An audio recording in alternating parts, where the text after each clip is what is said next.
बना है पश्चिम बंगाल में, पश्चिम बंगाल के इतिहास में पहली बार भारतीय जनता पार्टी के सरकार पश्चिम बंगाल में आया है। इसलिए और एक बार हमारे प्रधानमंत्री नरेंद्र मोदी जी को हम सब की तरफ से धन्यवाद कहना चाहता हूं। और इस समय में और एक बात कहना चाहता हूं।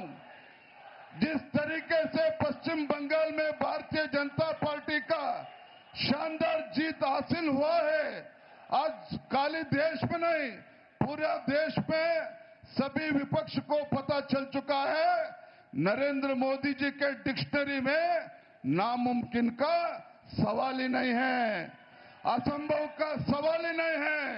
जहां नरेंद्र मोदी जी जाते हैं उस क्षेत्र में भारतीय जनता पार्टी का विजय तय हो चुका है, ये पूरा देश को पता चला है। बंधुಗಳೇ, ಇವತ್ತು ನಾವೆಲ್ಲರೂ ಕೂಡ ಹೆಮ್ಮೆ ಪಡುವಂತ ವಿಚಾರ, ಪಶ್ಚಿಮ ಬಂಗಾಳದಲ್ಲಿ ಭಾರತೀಯ ಜನತಾ ಪಾರ್ಟಿಯ ಒಂದು ಐತಿಹಾಸಿಕ ಗೆಲುವನ್ನ ಸಾಧಿಸುವ ಮುಖೇನ ನೇರವಾಗಿ ಇವತ್ತು ನಮ್ಮ ಪ್ರಧಾನಮಂತ್ರಿ ನರೇಂದ್ರ ಮೋದಿ ಅವರು ಬೆಂಗಳೂರಿಗೆ ಬಂದಿದ್ದಾರೆ। ನಾವೆಲ್ಲರೂ ಕೂಡ ಸನ್ಮಾನ್ಯ ನರೇಂದ್ರ ಮೋದಿ ಜಿಯವರ ಸಮಕ್ಷಮದಲ್ಲಿ ನಾವು ಭರವಸೆನ ಕೊಡಬೇಕಾಗಿದೆ। ನಾವೆಲ್ಲರೂ ಸಹ ಕರ್ನಾಟಕ ರಾಜ್ಯದಲ್ಲಿ ನಾವೆಲ್ಲರೂ ಕೂಡ ಒಟ್ಟಾಗಿ ಒಂದಾಗಿ ಮುಂದೆ ಬರ್ತಕ್ಕಂಥ ದಿನಗಳಲ್ಲಿ ಕರ್ನಾಟಕದಲ್ಲಿರ್ತಕ್ಕಂಥ ಈ ಹಿಂದೂ ವಿರೋಧಿ ಕಾಂಗ್ರೆಸ್ ಸರ್ಕಾರವನ್ನ ಭ್ರಷ್ಟಾಚಾರದಲ್ಲಿ ಮುಳುಗಿರ್ತಕ್ಕಂಥ ಕಾಂಗ್ರೆಸ್ ಸರ್ಕಾರವನ್ನ ಬುಡ ಸಮೇತ ಕಿತ್ತಾಕುವಂತ ಕೆಲಸ ನಾವು ನೀವೆಲ್ಲರೂ ಸೇರಿ ಇವತ್ತು ಮಾಡಬೇಕಾಗಿದೆ ಅನ್ನೋ ಮಾತನ್ನ ಈ ಸಂದರ್ಭದಲ್ಲಿ ಹೇಳ್ತಾ, माननीय प्रधानमंत्री जी, आप जिस तरीके से पश्चिम बंगाल में भारतीय जनता पार्टी का सरकार आप लेके आया है, हम हमारे कर्नाटक के सभी कार्यकर्ता के तरफ से आपको भरोसा देता हूं। हम आपके मार्गदर्शन में अगले जब भी कर्नाटक में चुनाव होगा, आपके मार्गदर्शन में कर्नाटक में और एक बार भारतीय जनता पार्टी के नेतृत्व में संपूर्ण बहुमत से कर्नाटक में भारतीय जनता पार्टी सरकार आएगा, ये आपका मार्गदर्शन में आएगा। भरोसे के साथ मेरा बात समाप्त करता हूं। ಮತ್ತೊಮ್ಮೆ ಪಶ್ಚಿಮ ಬಂಗಾಳದ ಜಯದ ರೂವಾರಿಯಾಗಿರ್ತಕ್ಕಂಥ ಮಾನ್ಯ ಪ್ರಧಾನಮಂತ್ರಿ ನರೇಂದ್ರ ಮೋದಿ ಅವರಿಗೆ ತಮ್ಮೆಲ್ಲರ ಪರವಾಗಿ ಮತ್ತೊಮ್ಮೆ ಸ್ವಾಗತವನ್ನು ಕೋರ್ತಾ ನನ್ನ ಮಾತನ್ನು ಮುಗಿಸ್ತಾ ಇದ್ದೇನೆ। ನಮಸ್ಕಾರ, ವಂದನೆಗಳು। ಬಲೋ ಭಾರತ್ ಮಾತಾ ಕಿ ಜೈ ಶ್ರೀರಾಮ್, ಜೈ ಶ್ರೀರಾಮ್। ಅಧ್ಯಕ್ಷರಾದ ವಿಜಯೇಂದ್ರ ಅವರಿಗೆ ಧನ್ಯವಾದಗಳು। ಈಗ ನಾವೆಲ್ಲ ಕಾತುರದಿಂದ ಕಾಯ್ತಾ ಇರುವಂತ ನೆಚ್ಚಿನ ಪ್ರಧಾನಮಂತ್ರಿ ಅವರಿಗೆ पश्चिम बंगाल शुरू, west Bengal is the beginning, picture अभी बाकी है। अभी हमारा प्राइम मिनिस्टर को फेलिसिटेशन करना करके हम स्टेट प्रेसिडेंट को आमंत्रित करता हूं। ಈಗ ಮೊದಲನೇದಾಗಿ ಶಾಲನ್ನ ಸಪ್ತಗಿರಿಗೌಡರು ತರಬೇಕು। ಶ್ರೀ ಪ್ರಹ್ಲಾದ್ ಜೋಶಿ ಅವರು ಆ ಶಾಲನ್ನ ಅವರಿಗೆ ಹಾಕಬೇಕು। ಇದು ವಿಶೇಷವಾದ ಮೈಸೂರಿನ ಶಾಲು।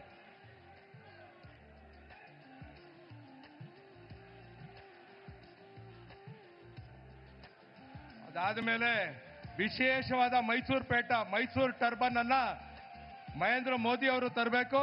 ಅದನ್ನ ನಮ್ಮ ಆರ್ ಅಶೋಕ್ ಅವರು, ನಮ್ಮ ನಾಯಕರಾದ ಆರ್ ಅಶೋಕ್ ಅವರು ತೊಡಗಿಸ್ಬೇಕಂತ ಕೇಳ್ಕೊಂತೀನಿ।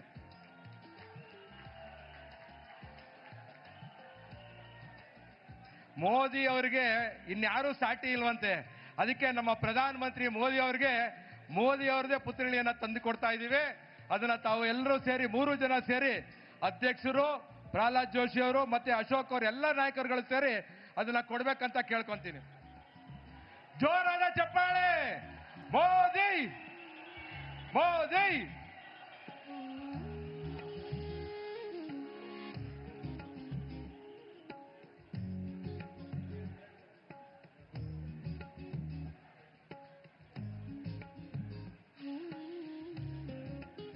In a few moments, the most awaited leader of the nation will address sir. Thank you, sir.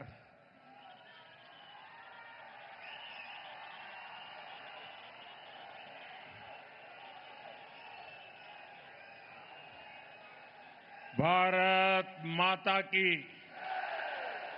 Bharat माता की।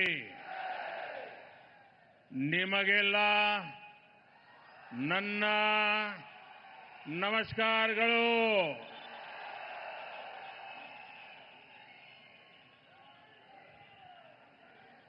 मैं कर्नाटका में बहुत बार आया हूं और कभी-कभी समय अभाव से एयरपोर्ट पर ही इस प्रकार से छोटा कार्यक्रम करके आगे निकल जाता था। एयरपोर्ट पर भी कई बार कार्यक्रम किए हैं, लेकिन इतना बड़ा कार्यक्रम एयरपोर्ट पर ये पहली बार हुआ है। और मैं देख रहा हूं आज बेंगलुरु की धरती से केसरिया सूरज उगा है।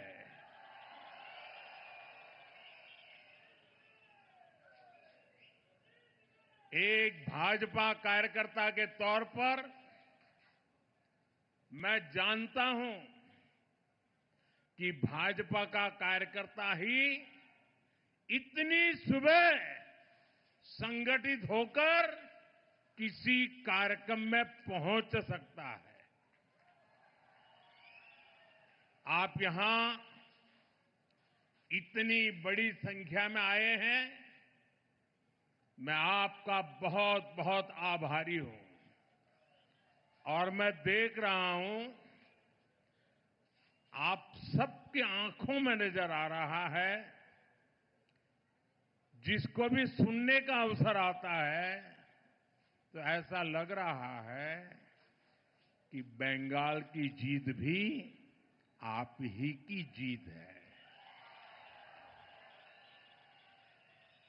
साथियों, आज 10 मई की ऐतिहासिक तारीख है। 1857 में 1857 में आज के ही दिन स्वतंत्रता संग्राम की पहली चिंगारी फूटी थी। समय के साथ ये चिंगारी एक बड़ी ज्वाला में बदल गई, जिसने गुलामी की बेड़ियों को जलाकर भस्म कर दिया। शौर्य और सामर्थ्य की ये विरासत, ये हमारी बहुत बड़ी ताकत है। इसी प्रेरणा से हमने 3 दिन पहले ऑपरेशन सिंदूर की पहली वर्षगांठ मनाई है।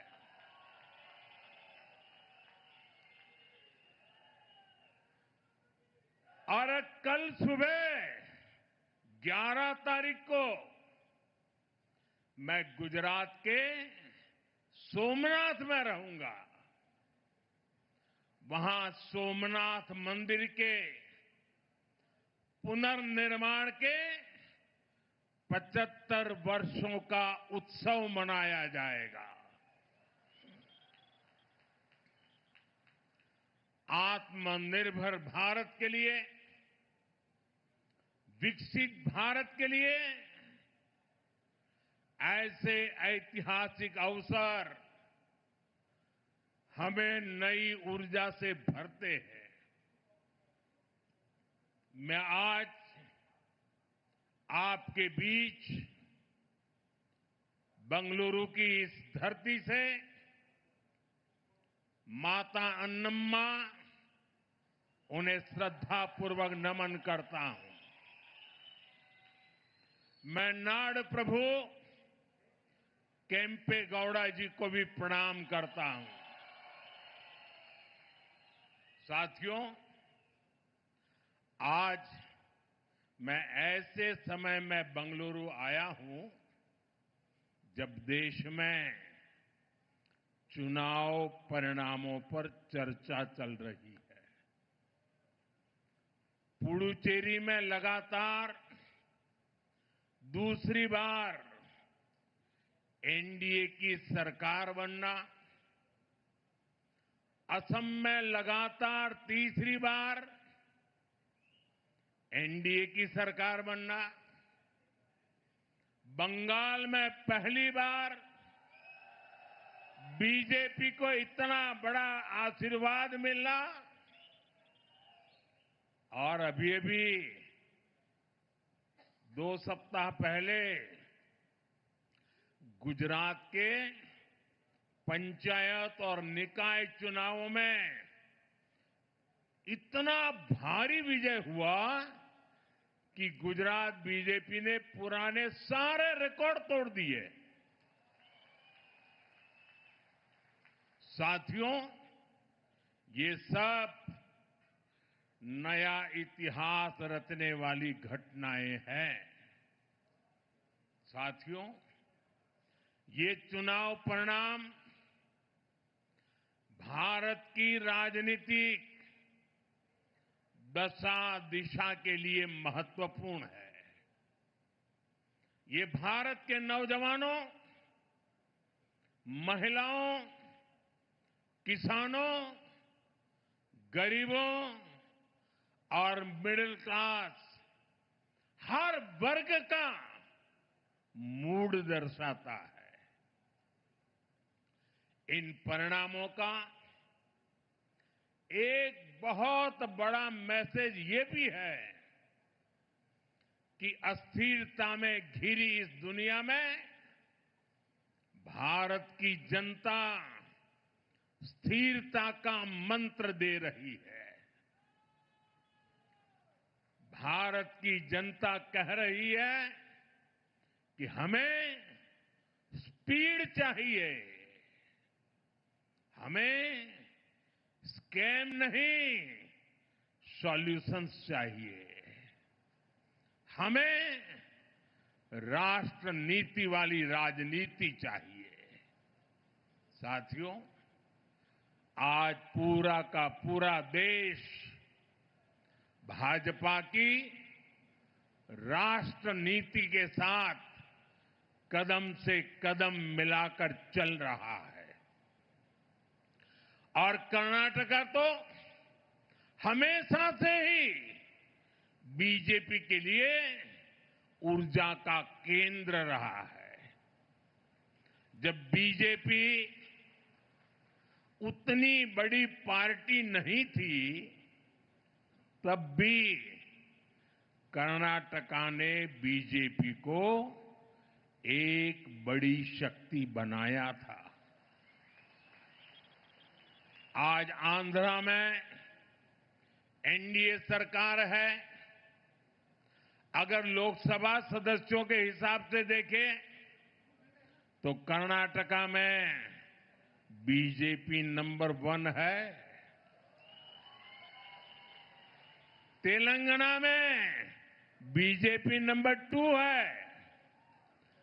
पुडुचेरी में बीजेपी एनडीए की लगातार दूसरी बार सरकार बन रही है। आपको याद होगा, सिर्फ 10 साल पहले, यानी पिछले एक चुनाव के पहले, बंगाल में हमारे सिर्फ 3 एमएलए थे। यानी एक चुनाव के पहले 10 साल पहले जो चुनाव हुआ था, सिर्फ 3 एमएलए। आज वहां 200 से भी अधिक विधायकों के साथ भारतीय जनता पार्टी की सरकार है। अभी केरलम में भी हम 1 से 3 एमएलए तक पहुंच गए हैं। और जब 3 पहुंच जाते हैं ना, तो वो दिन दूर नहीं जब केरलम में भी बीजेपी एनडीए की संख्या 3 से बढ़कर बहुमत के आंकड़े को पार कर जाएगी।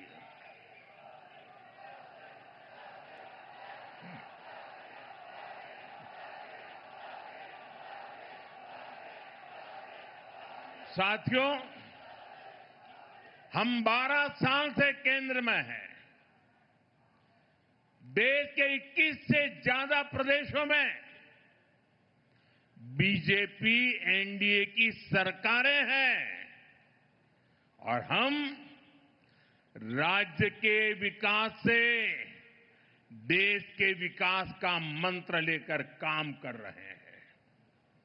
लेकिन दूसरी तरफ आप कांग्रेस को देखिए, जिस पार्टी को 40 साल पहले 400 से अधिक सीटें मिली थी, वो पिछले 3 इलेक्शन में सब कुछ मिलाकर भी 100 का आंकड़ा छू नहीं पा रहे हैं। लेकिन कांग्रेस और उसके साथियों का अहंकार इतना अधिक है कि अपनी पराजय के लिए भी वो पूरी दुनिया को दोष दे रहे हैं। संविधान, लोकतंत्र, संवैधानिक प्रक्रियाएं, कोर्ट, इनके प्रति भी घृणा मेरे सार्वजनिक जीवन में मैंने कभी भी किसी भी मेन स्ट्रीम पॉलिटिकल पार्टी को ऐसा करते हुए नहीं देखा था। वो इतनी निराशा की गर्त में डूबे हुए हैं कि गाली गलौज के सिवाय, बद्दी भाषा का प्रयोग करने के सिवाय अब उनके पास कोई एजेंडा नहीं बचा है। साथियों, बीजेपी की सरकारों के लिए लोक कल्याण सर्वोपरि है और ये शब्द नहीं है, हमने जी करके दिखाया है। तभी तो 25 करोड़ लोग गरीबी से बाहर निकले हैं। हमारा मंत्र सबका साथ सबका विकास का है। हमारा मॉडल गुड गवर्नेंस का है। इसलिए हर राज्य में जनता बीजेपी को दूसरी बार, तीसरी बार फिर से सेवा करने का अवसर देती है। लेकिन कांग्रेस की कोई भी राज्य सरकार दूसरी बार सत्ता में वापस नहीं लौटी है। सरकार बनने के कुछ ही महीनों में कांग्रेस के प्रति एंटी इनकम्बेंसी शुरू हो जाती है। ऐसा इसलिए है क्योंकि कांग्रेस को सिर्फ विश्वासघात करना आता है। ये खुद भी झूठे हैं और उनकी गारंटियां भी झूठी है। कांग्रेस की सत्ता की किताब में गवर्नेंस का चैप्टर तो है ही नहीं है। यहां कर्नाटका में भी पिछले 3 साल से हम यही देख रहे हैं। जनता की समस्याएं सुलझाने के बजाय यहां की सरकार का ज्यादातर समय आपस के झगड़े सुलझाने में लग रहा है। ये तय नहीं हो पाता है कि ये मुख्यमंत्री कितने दिन रहेंगे। ये तय नहीं हो पाता कि दूसरे को मौका मिलेगा कि नहीं मिलेगा, लटकाए रखा है। इतना ही नहीं, ये मैं देख रहा हूं इनकी इकोसिस्टम तमिलनाडु में प्रक्रिया चल रही थी और इनकी इकोसिस्टम दिल्ली में बैठे बैठे देश को गुमराह करते थे कि देखो 4 तारीख को नतीजे आ गए, 5 हो गई, 6 हो गई, 7 हो गई, 8 हो गई, तमिलनाडु में सरकार नहीं बन रही है। अरे भाई, केरल में तो पूर्ण बहुमत है, वहां तो बना लो। ये इकोसिस्टम केरल के लिए चुप है। नेता नहीं तर्क पा रहे। 2.5 साल की फॉर्मूला करे कि एक एक साल के 5 मुख्यमंत्री की फॉर्मूला करे, अभी तक उनको नतीजा हाथ नहीं लग रहा है। और अपने पार्टी के नेताओं को भी वादे करना और फिर पीठ में छुरा भोंकना। छत्तीसगढ़ में वही किया, राजस्थान में वही किया, कर्नाटका में अभी भी वो खेल चल रहा है। अब केरला की बारी है। साथियों, हिमाचल में तो कांग्रेस सरकार के हालत सुनकर के आप हैरान हो जाओगे। ये इनकी इकोसिस्टम है, मीडिया वाले बाहर बात आने नहीं देते। हिमाचल की हालत ये है, वे सरकारी कर्मचारियों को उनकी सैलरी तक नहीं दे पा रहे हैं। इधर तेलंगाना में क्या हाल है? किसानों को आत्महत्या के लिए मजबूर होना पड़ रहा है। यानी कांग्रेस जहां पर भी है, वहां या तो शाही दरबार की खातिरदारी में खजाने की लूट हो रही है, या लूटे हुए पैसों के लिए झगड़ा हो रहा है। साथियों, कांग्रेस की पहचान आज एक परजीवी पार्टी की बन गई है, और इसलिए वो पहला मौका मिलते ही अपने साथियों के साथ भी विश्वासघात करती है। और इसलिए ही कहा जाता है कि कोई ऐसा सगा नहीं जिसे कांग्रेस ने ठगा नहीं। अभी तमिलनाडु में ही देखिए, 25-30 साल से कांग्रेस का डीएमके के साथ घनिष्ठ संबंध था। डीएमके के साथ गठबंधन ने कितनी ही बार कांग्रेस को संकटों से बाहर निकाला, और 2014 के पहले 10 साल उनकी जो सरकार थी, वो भी डीएमके के कारण टिकी थी। लेकिन क्या हुआ?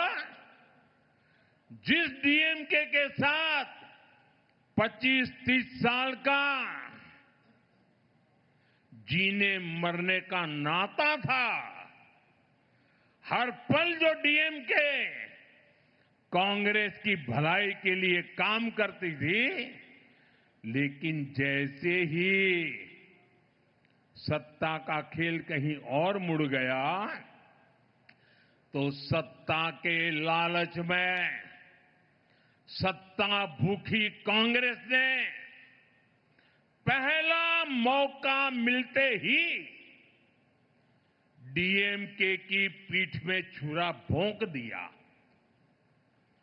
परजीवी कांग्रेस को अब एक और पार्टी चाहिए जिसकी पीठ पर सवार होकर वो प्रासंगिक बनी रह सके। साथियों, कांग्रेस ने एक और विश्वासघात देश की बहनों बेटियों के साथ किया है।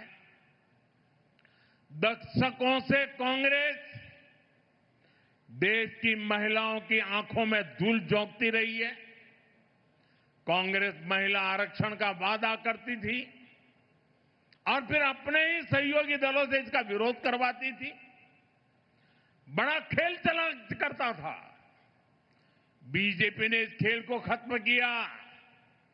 महिलाओं के लिए 33% आरक्षण का कानून बनाया।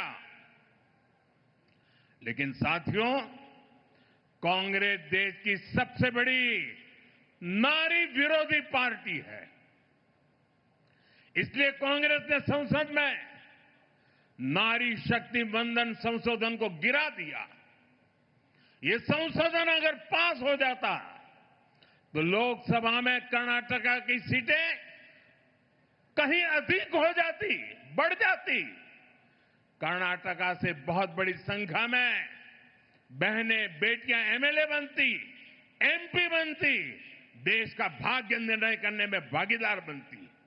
लेकिन कांग्रेस ने ये नहीं होने दिया। देश की नारी, कर्नाटका की महिलाएं कांग्रेस को इस पाप के लिए कभी माफ नहीं करेगी। साथियों, आज देश विकसित भारत के संकल्प की सिद्धि से जुटा है। इस मंत्र को लेकर के चल पड़ा है और इस संकल्प की सिद्धि में कर्नाटका की बहुत बड़ी भूमिका है। इसलिए ये जरूरी है कि कर्नाटका में ईज ऑफ लिविंग और ईज ऑफ डूइंग बिजनेस दोनों बेहतर हो। मैं कर्नाटका के हर परिवारजन को भरोसा दिलाता हूं कि बीजेपी एनडीए सरकार अपनी तरफ से हर प्रयास कर रही है। साथियों, बीजेपी के लिए देश का हित, देश के लोगों का हित, ये हमारे लिए सर्वोपरि है। आप देख रहे हैं कि इस समय वैश्विक स्तर पर किस तरह की चुनौतियां हैं। वेस्ट एशिया में संकट की स्थितियां लगातार बनी हुई है। युद्ध के इस माहौल का बहुत नकारात्मक असर पूरे विश्व पर पड़ा है और भारत भी इससे प्रभावित हो रहा है। हमारे नाड़ प्रभु केम्पेगौड़ा जी कर्तव्य पालन की मिसाल रहे हैं। उनकी धरती से मैं आज देश के लोगों से भी एक आग्रह करना चाहता हूं। देश के बढ़ते हुए सामर्थ्य में हमें अपना संयम भी बढ़ाना होगा। हमें मिलकर संसाधनों को बचाना होगा। देश के हितों की रक्षा करनी होगी। जिस तरह कोरोना काल में हमने संकटों का मिलकर सामना किया था, वैसे ही देशभक्ति की भावना से हमें फिर एक बार भारत को इन वैश्विक संकटों से निकालने के लिए एक साथ खड़ा होना ही होगा। अपने अपने कर्तव्यों पर बल देना होगा। मुझे विश्वास है ऐसा करके हम हर चुनौती का सामना कर पाएंगे। एक बार फिर यहां इतनी बड़ी संख्या में आने के लिए और सुबह सुबह आने के लिए और ये केसरिया सूरज उगाने के लिए मैं आपका बहुत बहुत आभारी हूं। यहां कुछ बच्चे बढ़िया बढ़िया चित्र बना के ले आए हैं। जरा हमारे एसपी जी के लोग ये चित्र ले लें इन बच्चों से। अगर आपका एड्रेस लिखा होगा तो मैं चिट्ठी लिखूंगा आपको। बहुत बहुत धन्यवाद बेटा। देखिए इधर भी कोई चित्र लेकर के भाग रहा है, ले लो भाई।